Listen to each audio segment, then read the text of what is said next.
بلاد العرب خذلوني وكل من العرب خذلان، نموت هنا جوعى ونباد كلسن بإنسان.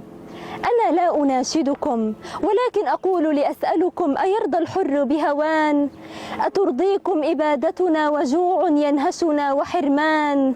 أرضيتم قتل إخوتكم في غزتكم بطغيان؟ أنا لا أناشدكم لتنددوا وتستنكروا وتجعلوا من قمتكم لدعمنا إعلان.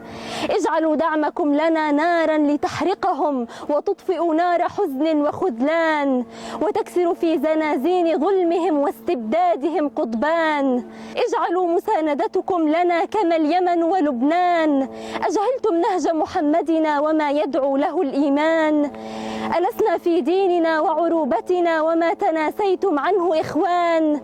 أمات ضميركم وأصبحتم عما أصابنا ويصيبنا عميان؟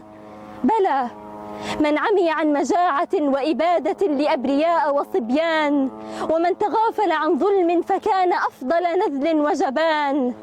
نسي أننا على الله لن نهون، وأنه عند الله سيجتمع الخصمان. أنا لا أناشدكم أيغير كلامي ما لم تغيره مشاهد تدمي القلوب وقصص تقشعر لها الأبدان. أم يوقظ شعري ضميرا مات، أم يزيل وقرا من الآذان.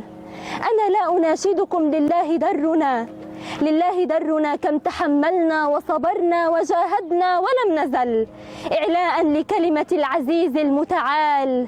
غزتنا ستظل قبر غزاة صهاينة جشعاء، وستظل مهدا يترعرع فيه الشجعان، وستشهد يوم الفتح بأن ما كان لها في محنتها إخوان، وسنشهد أن وطننا فلسطين وما كان لنا في بلاد العرب أوطان.